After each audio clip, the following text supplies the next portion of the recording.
Welcome back, everyone, to MH News VLAMP, Video, Lighting, Audio, Music, and Photography. I am your host, the one and only Matt Haslam. Now, you seem to love these podcast episodes, and I love doing them because I don't need to get dressed up all fancy-smancy. I don't need to do my hair. I get to just sit back, relax, and record a podcast. So that's awesome. And you seem to love them because we get to have an open dialogue in these shows. We get to have an actual conversation, come up with actual solutions, and you get to comment below with all of your thoughts and some solutions of your own that might be better than the ones we come up with. I'm not going to sit here and say that I have the perfect solution to every single problem that I've ever brought up on the show here. There's been a lot of episodes, so there's a lot of problems. So please do comment below with your honest and humble opinions, and comment below with all of your solutions that you can come up with. I want to see your thoughts on this. Today's episode is, of course, on the song you pay $500 to perform. So we talked about this on episode 1 of our entire show here, back in season 1, a couple of years ago. The first 5 episodes, by the way, of MH News that were ever put out were just blog posts. We're slowly going back into them and making them podcast episodes, at least, so that you can listen to them instead of reading a blog post.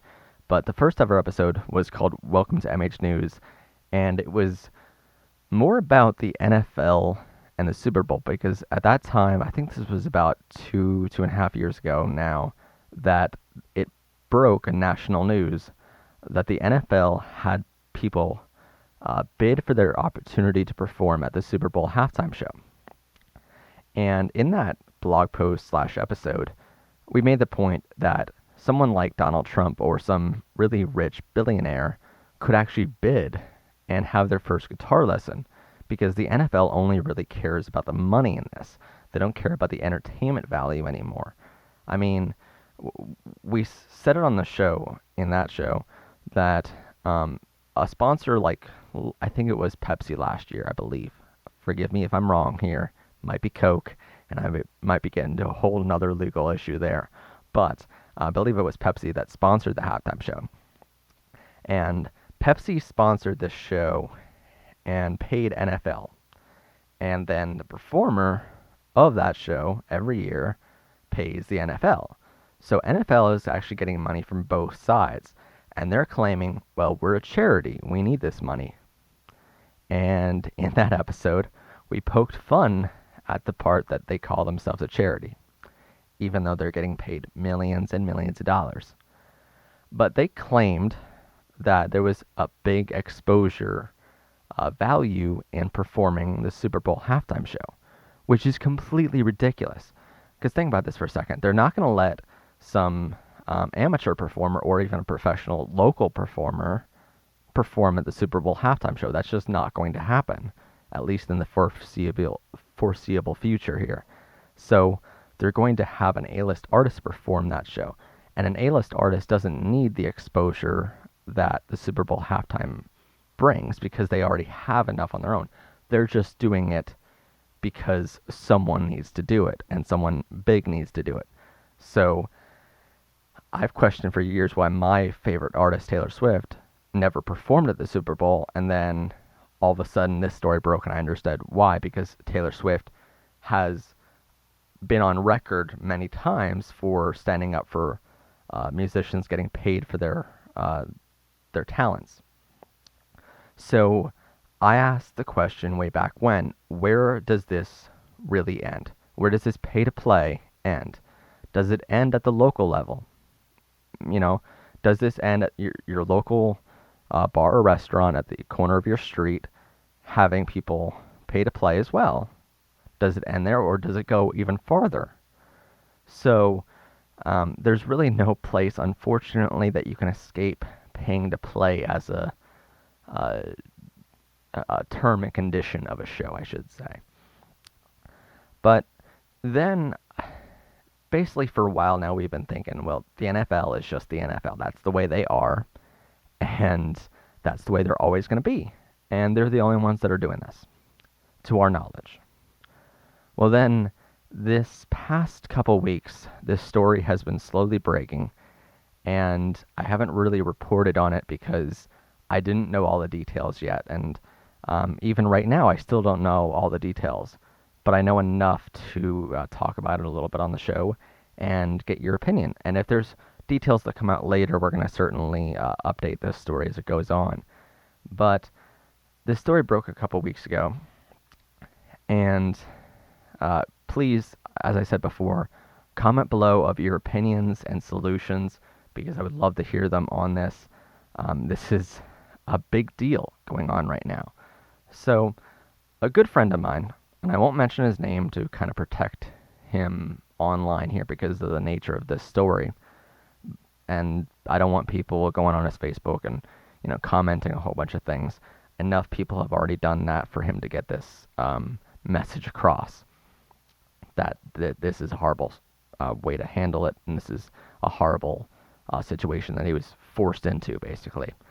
So, a good friend of mine, he's a great singer, he's a great performer, and I performed with him for a couple of years now. I mean, I believe we first performed together way back in 2000, I'm going to say 2008 or so a while ago.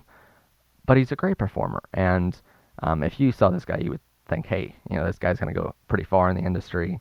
He knows what he's doing, and he's really professional. He's really nice about it. Really great personality. So the fact that someone tried to take advantage of him in this extent is horrendous because of how nice he is. And unfortunately, when you're this nice, some people try to roll over you. And you have to, at certain points in your life, even though you're a nice person, stand up and say, hey, I'm not going to let you roll all over me. Just because I'm nice doesn't mean I'm stupid. So basically, this isn't his fault, but it's a horrible situation that he was put in by baseball teams. So this story came about when he said to everyone, I'm going to be performing the national anthem at this local minor league baseball game. And this game was at the Reading Phillies minor league baseball team. It was at First Energy Stadium, and wonderful venue. I've been there a couple times with the Knights of Columbus. We go down every single year for a while now.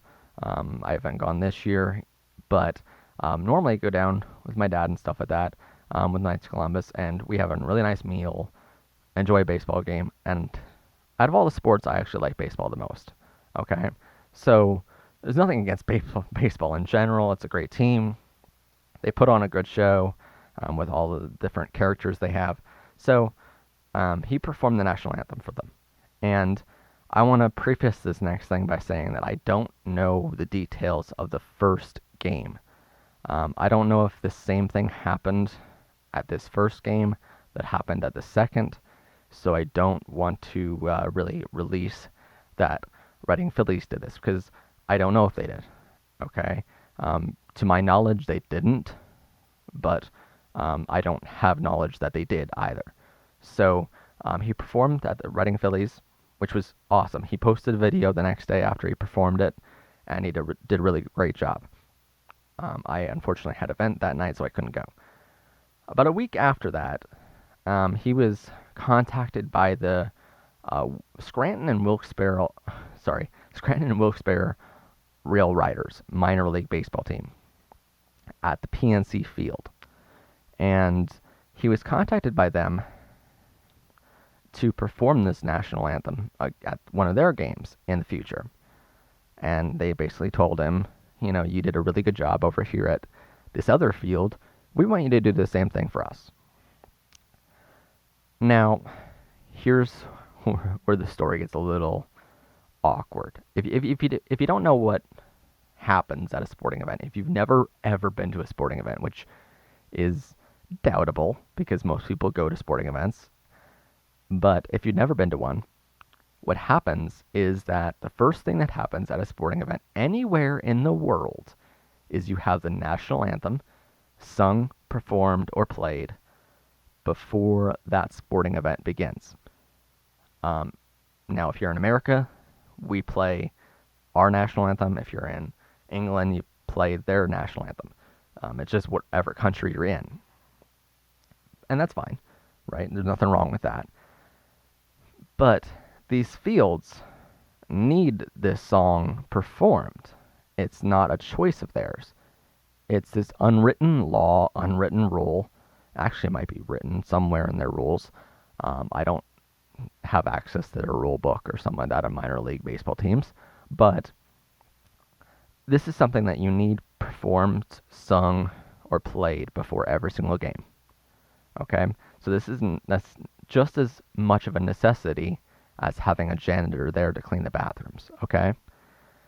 And what they did was something that I haven't ever heard of in the industry before at this level.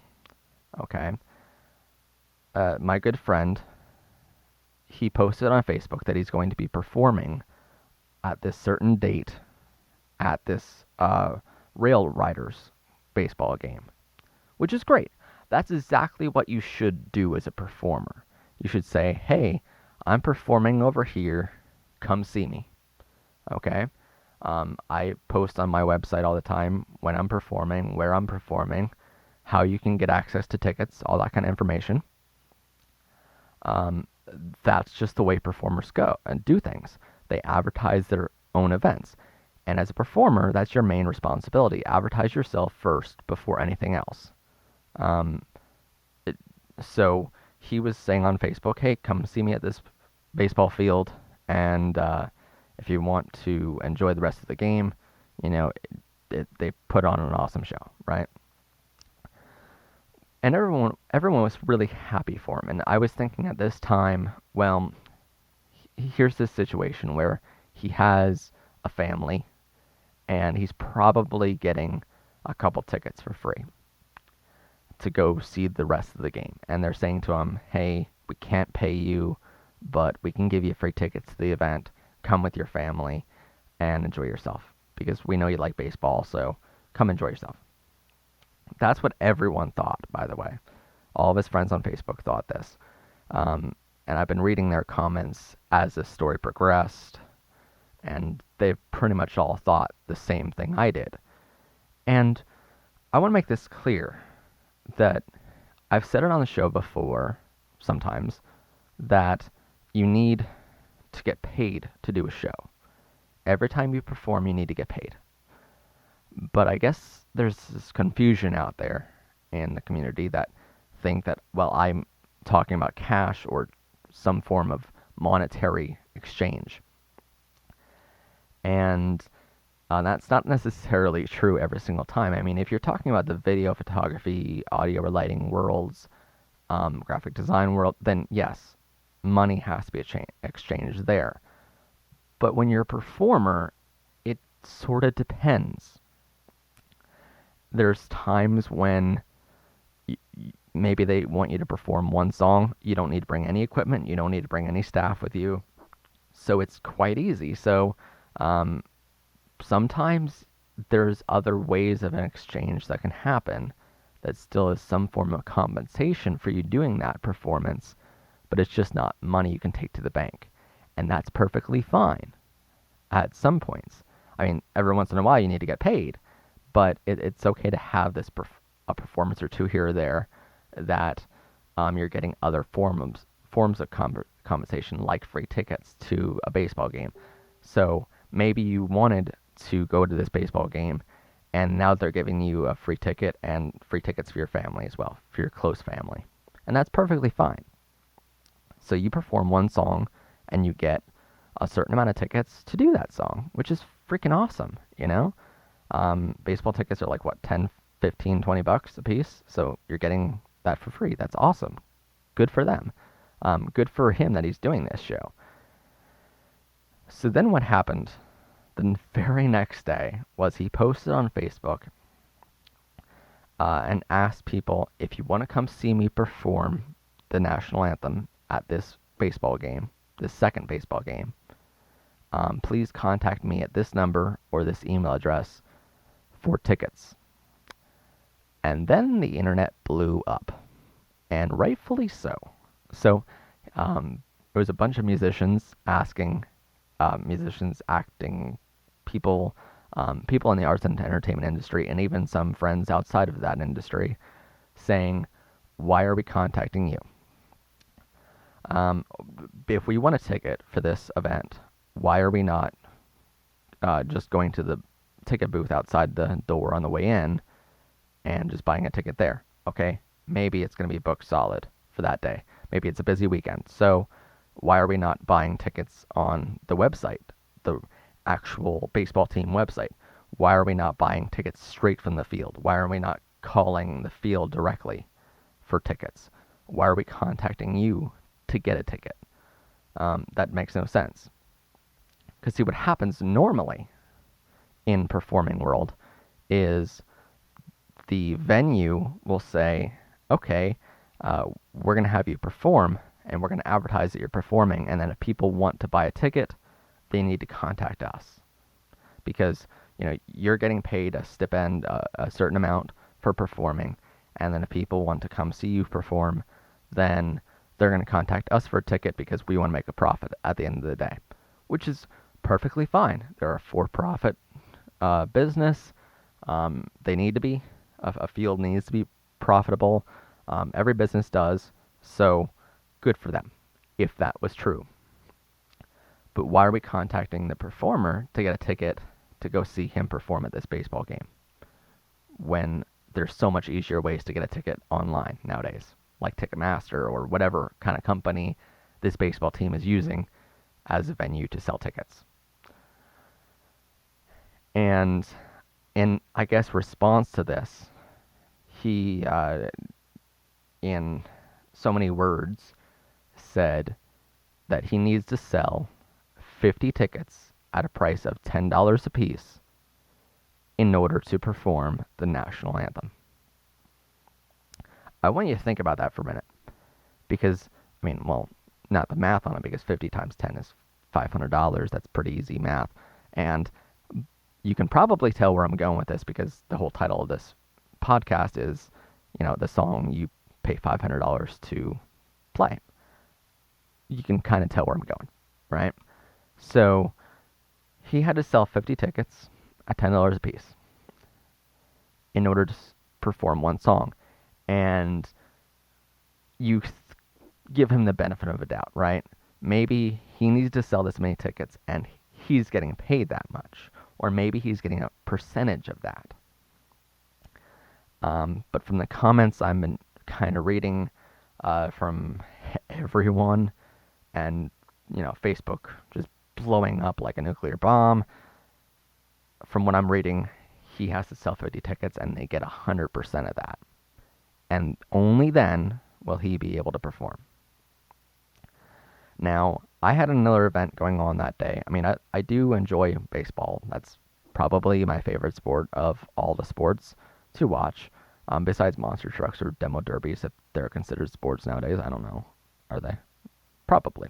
But other than that, that's my favorite actual sport. So I would have gone to see him because he's a great guy, and I love baseball. So, well, I don't love baseball. I like baseball. I should say that. But let's be truthful here. But I had another event going on, so I was unable to go. So I didn't see him perform. But anyway, the day after he was scheduled to sing at this baseball event, he posted a video. I guess, well, maybe it was one of his family members that posted the video of him performing the national anthem at that event. So, at least in theory, we don't know exactly, but at least in theory, he sold 50 tickets. And at least in theory, he paid to play. He had enough ticket sales to allow him to perform. Because before this event, they had said, hey, you need to sell 50 tickets in order to perform that song. And he performed the song, so in theory, the requirements were met. So, all right, $500 to perform one song. Maybe that's a good price to get paid to perform a song, but not to pay out to perform a song. Now, here's the thing. Here's the troubling note of it all. I was wondering, why in the world would a baseball team ask someone to sell so many tickets or pay to play like this? Why would they do that? They're an entertainment company. They know all the crap they're going to get for asking for something like this, right? Any entertainment company or entertainment outlet knows what pay to play means and knows it's not well respected in the industry. Why would they ask for this? Even with all that knowledge. The truth is that pro teams, and I must emphasize pro teams here, because colleges and high schools are not part of this as far as I know. It might be. I don't have any idea on that. I don't have the details on that part. What I do know is that the story broke years ago that pro teams are used to getting paid to have people sing the national anthem. That's commonplace as long as it's certain people. You see, I don't know about other countries, but at least in America, the United States Armed Forces has what we call their marketing budget, okay? And every single armed forces across the whole world has a budget as well. But part of the United States military budget goes to baseball and pro sporting event fields and teams to have one of their own members sing the national anthem. That is absolutely ridiculous. Okay, I want you to think about that for a second. So, the national anthem being sung at a baseball game. And if you're not familiar with baseball games, it's what we call the American pastime. And the American pastime has been trademarked so many times on baseball. It's been coined to that sport for some reason. Besides American football, which is completely different than any other kind of football across the whole world. I don't know why we call it football, but that's besides the point.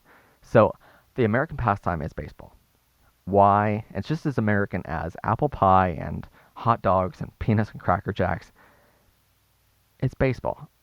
So, in theory, right, why would you not let a member of the United States military sing the song without paying to sing that song? Why would you not say to them, hey, you fight for our freedom. You are part of the reason why we're able to have a game today. You're part of the reason why this is America's pastime, and you're the reason why there's hundreds of people in the stands all knowing they're safe thanks to you.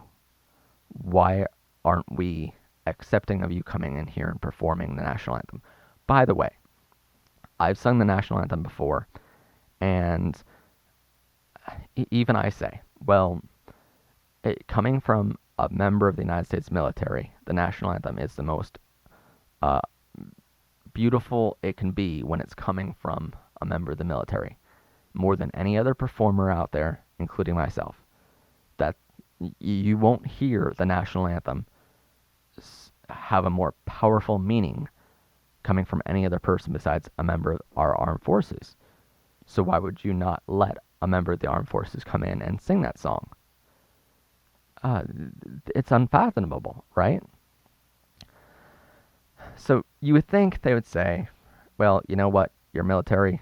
I'll give you a couple tickets. Come enjoy this event.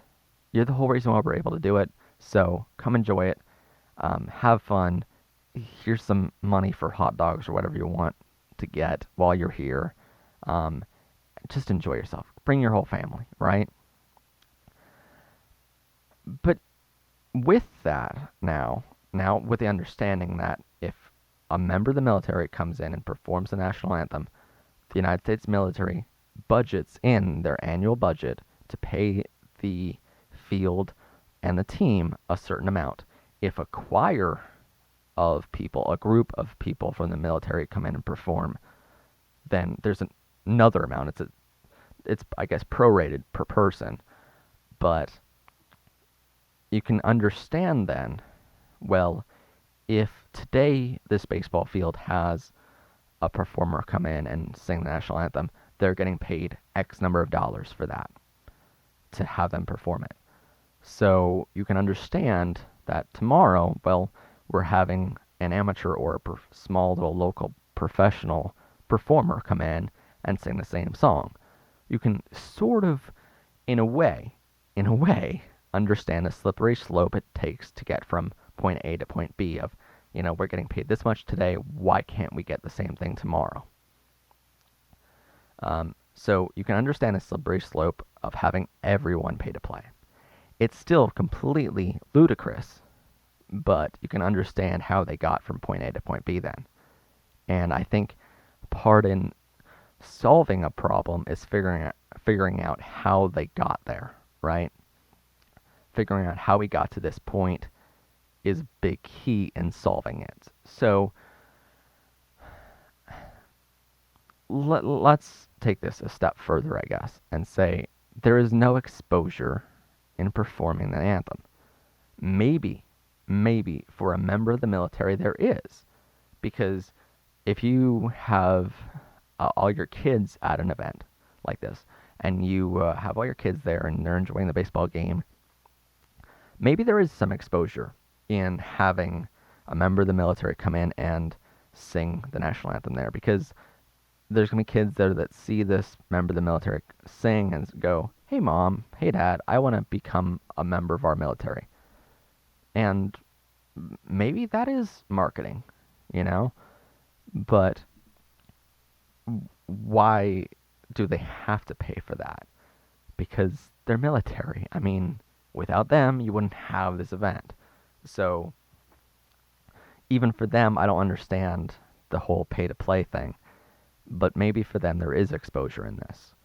For a small, local, professional performer, there is no exposure for this.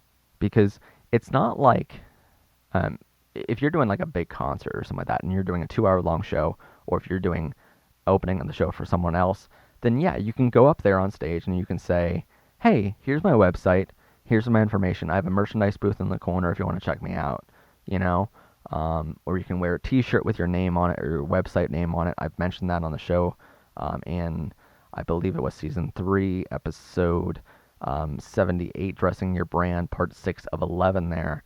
In that episode, I kind of talked about, wear a t-shirt with your name on it to a performance that you're opening up a show or something like that, because there is some exposure there. There is a small part of it that's, well, I'm going to see this performer with his shirt on, and I'm going to go, okay, I know where to find him now because he has a t-shirt on with his name on it, okay? Or his band name or whatever it happens to be. But that is some exposure there. When you're doing the national anthem, there really is no exposure level because they're going to announce your name before you come down and perform. But it's not like you can go out there and the first thing you say is, hey, if you like this song, check out my website. You can't do that. You can't wear a t-shirt with your name on it because that's just tacky for that certain situation. You have to just be professional and just sing the song and get off stage. So there's absolutely no exposure in this. I mean, who goes to a baseball game and sees a performer and goes, oh, well, they did that song really well. Let me research them online. By the end of that 9-inning game, you're going to forget who they were. Okay? That's just the way it goes. Sorry, but it's true. And I've sung the national anthem before. I know this is the way it goes. I understand that I'm not there to be remembered. It's not my show. My show, it's my show, hey, But when it's a national anthem, it's not my show. So you can't sell merchandise. There's no exposure there. The real solution, we've said it on the show here before, is to just say no. I've said a couple times that this is sort of like drugs. Just say no to it, and it'll be fine, right? And that sends a powerful message that your talent has value. You know that you're bringing a certain audience in. You're bringing your fans there to the venue. And if you say, hey, I'll perform for free, then people aren't going to value you. You're not going to value yourself, obviously. And you're not going to be professional very long. You're going to crash and burn because you're not making money doing this. And, this isn't for money. This is a thing where it gets confusing because some people call it a hobby. But just because it's a hobby doesn't mean you shouldn't make anything on it, because your hobby is bringing audience members to a venue. They're making money on you, so why shouldn't you make a small portion on that? But when you say to people, no, I'm not going to perform for free, it sends a powerful message. Because it's better not to perform at all and stay at home than to pay to play or perform for free. Think about it this way. You have expenses in getting to the venue. You have expenses in equipment or staff or whatever it happens to be as well. You have expenses in getting ready for a show and practicing the song, all that kind of stuff. You have expenses in all this. So you need some way to pay for those expenses at the end of the year. And the way you do that is by getting paid from venues. So for me, I always say to myself, well, if someone wants me to come in and perform, it's better for me not to perform there if I'm not getting anything at all in compensation, or if I have to pay them to play there. It's better for me to stay at home because I'm not going to have any expenses. I'm not going to be making anything, but I'm not going to have any expenses. If I do this show and I perform for free, I have expenses in doing it, so I'm going to lose money by the end of the night. I'd rather make nothing than lose money. If a show is willing to pay me, then I'll do the show, but I'd rather make nothing than lose. So, in the very beginning of this episode, I said, well, we're going to propose a problem, and we're going to come up with a solution. And the solution I can see as a reasonable solution here is this. I mean, look at it this way. I mean, if you have, you can't change everyone's mentality. You can't tell everyone, well, just say no to performing for free. You need to, I can't tell people, you need to change your mentality on this. I can't tell America to change their mentality on this. It's too big of a problem. Unless every single performer out there in the world stops doing shows for free and stops paying to play, this problem is not going to go away. So the solution cannot be just say no for everyone, unless everyone did it. Then that solution works perfectly. But if not everyone does it, well, then we need to come up with a different solution on this. So the solution I came up with that's a little more reasonable to think would happen is, what if every field gave a performer 5 free tickets? If your field wants someone to come in to perform the national anthem or a song or whatever, or halftime or whatever it happens to be, give them 5 free tickets. You can say, hey, we can't pay you because we're so used to getting paid by the military, and, we need to make money. Even though we're making thousands from ticket sales today, we're making thousands from food sales. We still need to make that. We still need to make more. But, obviously sarcasm there, by the way. But, we can't pay you, but we'll give you 5 free tickets. We have hundreds of tickets in this place. We have thousands of tickets sometimes to sell. We'll give you 5 free. How about that? That way you can come to the event, and, each ticket to come into an event like this is like $10, $15, $20. So, at the end of the night, you're technically getting paid $50 to $100 to perform, right?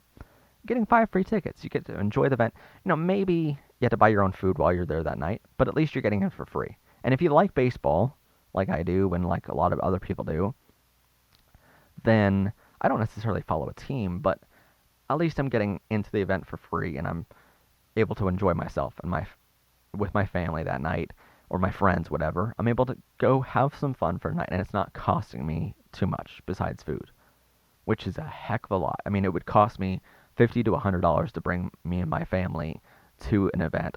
So rather than that, I perform one song in the very beginning, and I get it for free. Boom, done. And that's an easy solution because they have 5 tickets to give away. They give away tickets all the time to radio stations, so why not 5 to a performer? Now, I've said don't do a show for free, but that doesn't mean you have to get paid in cash. I mean, sometimes you can get paid in check and credit card too, right? I'm just kidding. But a long time ago, some shows I got paid in gift certificates to come back and have dinner with my family another day or something like that. And sometimes I did things on trade, and that's okay too, as long as there's some form of compensation. Technically, I'm getting something to do the show. I'm just not able to take that to a bank and cash it in and use that to pay my rent at the end of the month, right? I'm getting paid something at least. Now, what's difficult to understand is that sometimes a trade is also reasonable because, I mean, look at it this way. I had a venue that wanted me to perform for a couple of years, and I was perfectly fine with performing for them. And I performed there a couple times a year, which was awesome. They were an awesome venue, awesome audience, but they didn't have the money to bring me in. So what I said to them was, hey, you have this venue, and I need a rehearsal spot before my tour begins every year. Back in the day when I used to be on tour and stuff like that, and wow, I'm taking it back quite a couple of years now, but bring back those old memories. But back in the day when I used to go on the road, I would need a spot for about a week or two where I would be able to rehearse. I would be able to set up all my gear. I would be able to build my set in an actual venue because my house wasn't big enough. So I needed a spot where I can rehearse. And they said to me, how about we'll give you this venue for a week or two before you start your shows. And for that, we'll get a couple performances. I was like, freaking awesome. Go for it. Because that was worth it for me. And that trade worked out really well. I remember my vocal coach back in the day did a trade with me back in college that I didn't have the money to pay her, which was unfortunate. But she said to me, hey, I need an audio engineer. And I said to her, all right, well, how about we work on a trade then? How about I give you a certain amount of time, you give me a certain amount of time? And that's the way we did it for a couple of years, and it worked out really well. So sometimes a trade is also very reasonable because, even though there's no money being exchanged back and forth, it's still, as long as you both think it's a fair deal and you keep track of that trade, then it's worth it, okay? Now, let's say there's a venue that's pretty close to me or close to you as a performer that wants you to open a show for them. A couple songs or something like that, or the national anthem, whatever it happens to be. And if I don't need to bring all my gear and my full staff to do the show, then I might just do it for free food or free tickets, But if I suddenly need all this equipment and I need, tens of thousands of dollars worth of gear, I need to bring my full staff with me to do the show, I need all these professional engineers to help me do the show, then yeah, there's a difference in doing my full show compared to a couple songs where I only need to play my guitar or something like that. There's that big difference in, the amount I'm bringing. And if I need to bring a box truck or something like that, there's expenses in bringing that box truck. Whereas if I'm just bringing myself and my guitar, I can go in my car and, maybe I would do it for free food, right? So there's that limit to how much as a performer you're able to give away before you have to start saying to yourself, hey, I have too many expenses here, I'm going to need to charge for that.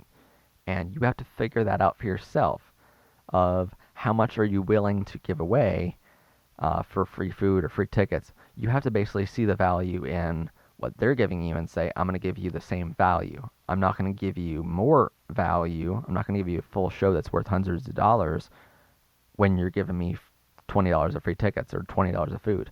That's not going to work. If you're willing to give me the same amount, maybe. If I really like your restaurant, really like your food. But you have to understand that it has to be a fair trade for both of you.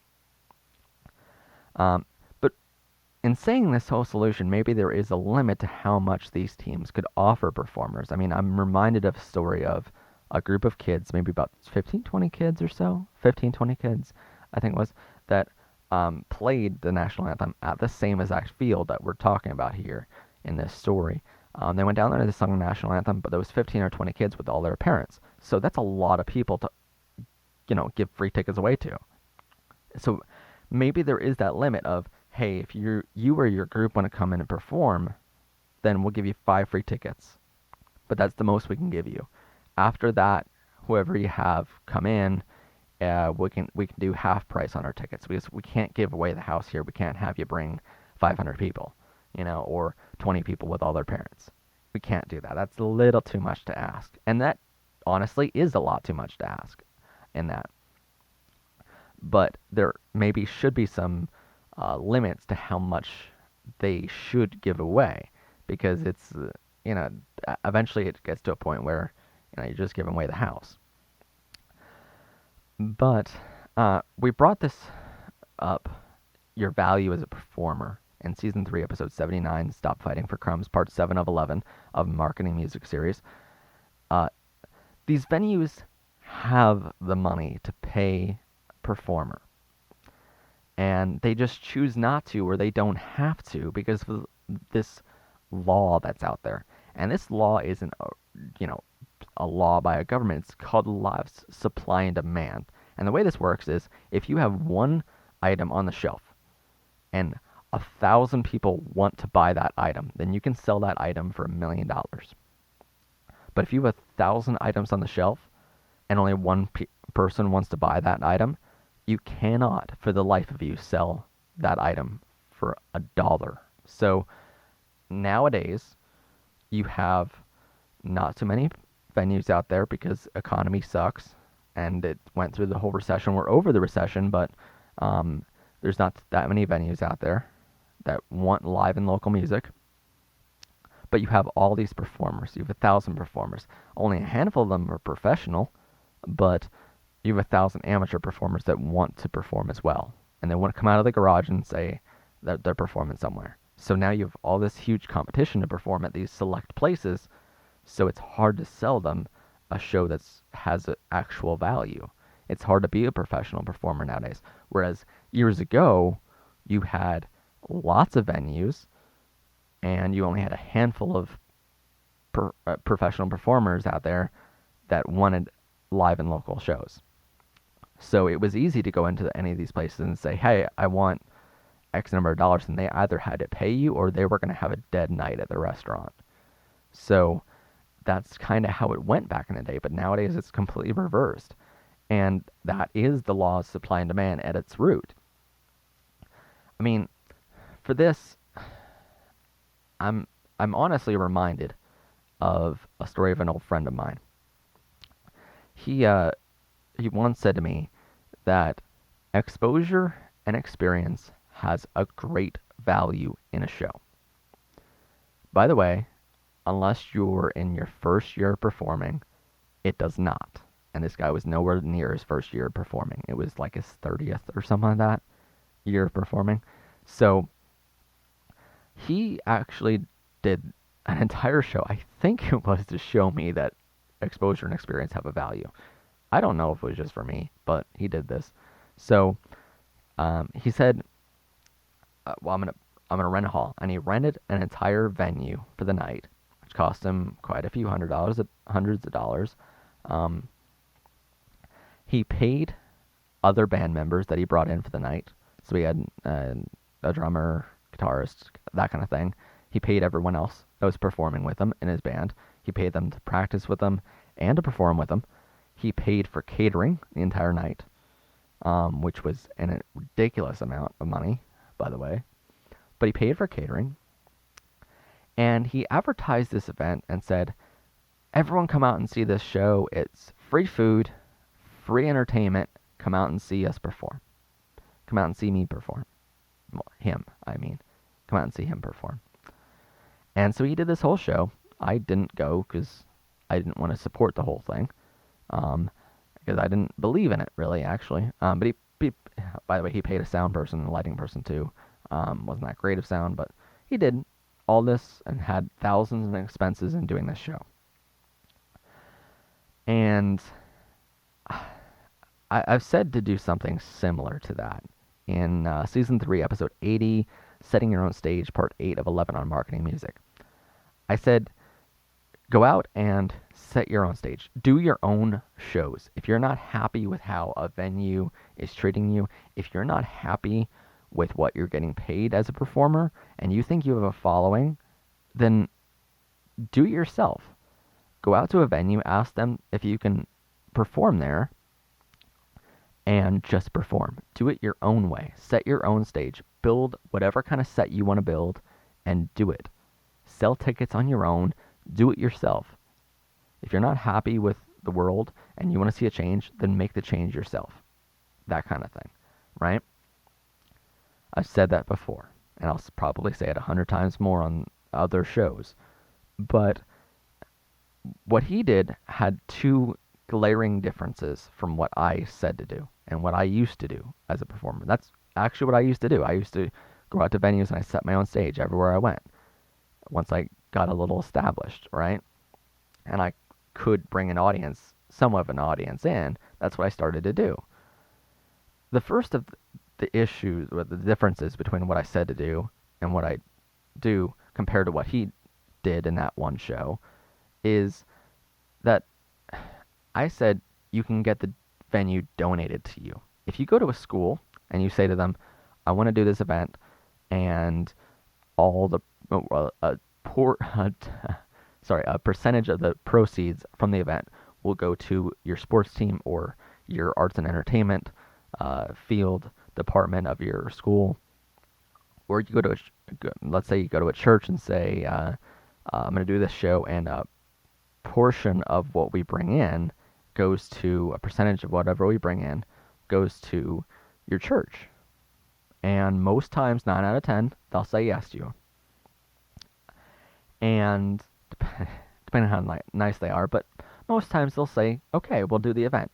I've even had venues that said, hey, well, churches especially this, they say, how about you sell the tickets, we get a percentage of those tickets because we have the electricity and all the heating costs and having the event hall open for the night, and then we'll run the concession stand completely on our own, and we get 100% of that. And I go, fantastic. If you can bring 5 people in to run concessions for the night, you can get whatever kind of money you can think you can get for that. I'm not going to tell you what to charge. I'm not going to tell you what to bring. I'm going to tell you how many people are going to be at the event so you know how much food to bring, but you can get 100% of that. More power to you, you know? If you think you can have the people and the resources to do that, great, do it. And venues were so excited about that. The fact that they can make some money on top of a percentage. They were so happy about it. And their parishioners at the churches were so willing to do it because it was a fundraiser for the church now. And yes, I was making my cut as well, but I had all the expenses and bring my own gear, my own staff in to do those shows. So it was perfectly acceptable to people. And that was the first difference between what I said to do and what I did compared to what he actually did for this show. The second is that he said, well, come for free. Everyone and their mother can come to this event for free and see us perform, get free catering, all this. What you should do in a situation like this is, if you're going to set your own stage, then you need to charge people a ticket price to get in. You need to say to people, you need to pay $10, $15, $20 a person to get into this event. You know, if that's what you're going to do, if you're going to go to all the expenses of setting your own stage, then you need to charge people to come to that show because you see a value in it. I mean, this guy epically failed at making money that night, and for the most part, he did similar things over and over again. So, I mean, he hasn't been making money in the industry, and then he wonders why, you know? I guess for him, this is more of a hobby, but that's sometimes people's mentality that hobbies should cost you thousands of dollars, but not every hobby has to.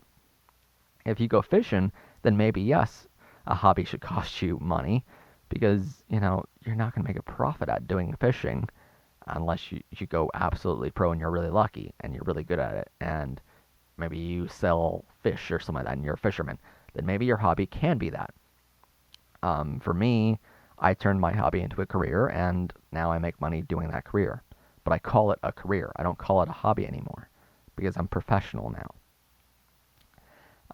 My main point in this is to have some self-esteem. I said it before and I'll say it again. If you walk around with a smile, you'll get a smile back. Just like if you perceive that you add value as a performer, if you perceive that you have a value in performing somewhere, people will start to appreciate that value. Not right away and not all at once, but people will start to appreciate that you value yourself. They'll start to see you as a professional and pay you as such. There's going to be venues that fall by the wayside that you performed at before as a hobbyist, but now, they're not willing to pay you as a professional and they don't see the same value that you have, that you see in yourself. But you have to say to yourself, this is what I value my show as. And you can't be ridiculous and say, I value my show at $1 million, even though I can't bring the audience that supports that. You can't do that. You have to be reasonable and say, hey, I perceive my value as this, and I know it is worth that. There's some financial reason why I'm able to say that's my value, right? I'm able to bring X number of people. Let's say, for instance, you can bring 1,000 people in, and each one of them will pay $10 a piece. So now I know my show can bring that much money in on a regular basis. So I know I can charge, let's say, 50% of that, because everyone who's anyone will pay 50% of something to get 100% back. People will do that all the time. They'll spend $100 if they can get a guarantee they're going to get 200. So that's just the way commerce works. People take expenses all the time to make a profit. So if you know there's a value in yourself and you perceive that value in yourself, people are going to start paying you that way. Some people are going to still say, hey, you know what, you need to perform for free. You need to pay us to play. But, some people are going to go by the wayside and some people aren't going to get that. But that's okay, because for every door that closes, another one opens. But if you pay to play, or if you ask your fans to buy tickets so you can pay to play, you'll never, ever in a million years be respected. You earn respect by showing people that you respect yourself first and you respect others. That's how you get respect in the world, right? You get respect by showing that you have respect, especially for yourself. It's okay to advertise that you'll be at an event or link on your website where people can buy tickets. Like, it's okay that I say, if you want a ticket to this show, click here, and it directs them to the venue's website where they're selling tickets. But in no way, shape, or form should I be selling tickets on my website. Unless I'm really an A-list artist, a B-list artist, something like that, right? Then I'm able to. But if I'm just starting up or something like that, or if I'm a local professional, then I'm going to direct them to the venue's website where they can buy a ticket. Or I'm going to direct them to a phone number that they can call at the venue to buy a ticket. But don't sell tickets for a venue if you're not getting paid a large cut of the sales of those tickets that you're selling. Don't just sell tickets and then hand them everything, hand them 100%. If you're selling tickets on your website for a venue, then you should get a cut of that, because you're the one providing an easier venue for your audience to buy a ticket on your website. So then you should get a portion of that sale. But paying to play is like asking an electrician to come in and fix your electrical box and say to him, I need my electrical box fixed. You need to fix it for me. And if you do so, you're going to have to pay me $500 to do it. In what world does that work? I'll tell you what, go out there right now and ask an electrician that same question. I bet you 10 out of 10 times the electricians are going to laugh in your face and walk away. They're going to think you're crazy, because it's a service industry. Service electricians don't do things for free. They don't pay you to do them for you. It's hard to say even, because it's so ridiculously weird, right?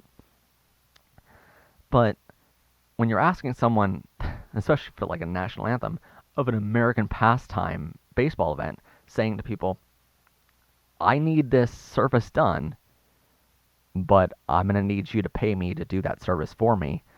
That's ridiculous. Now, that's our episode for today. If you have any suggestions or honest opinions of any of the stories we mentioned, please comment below with all of them. I would love to hear your thoughts on this. I mean, more than probably any other episode we've done in a podcast format, I would love to hear your thoughts. If you have a suggestion of how we can fix this, a reasonable suggestion of how this national issue can be resolved in a fast but effective way, because I don't think that we can change this overnight, but, fast meaning we can change it within a couple years, that's reasonable. But I don't think we can say to people, hey, and this is just my honest opinion here, I don't think we can say to people that just say no is the solution, because not every performer is going to do that. There's still going to be that amateur performer out there that's just a hobbyist who wants to do it for fun, who says yes to paying to play, who says yes to performing for free with no form of compensation. I want to be clear about this. Form of compensation. Because you can get other forms of compensation besides money, and that's perfectly fine. It depends on how much expenses you have, like I've explained in this show earlier. But that's our episode for today. Today's episode was on the $500 song, and the song you have to pay $500 to sing. I hope you enjoyed it, and I hope you have a great day. Bye for now, and see you in the next episode.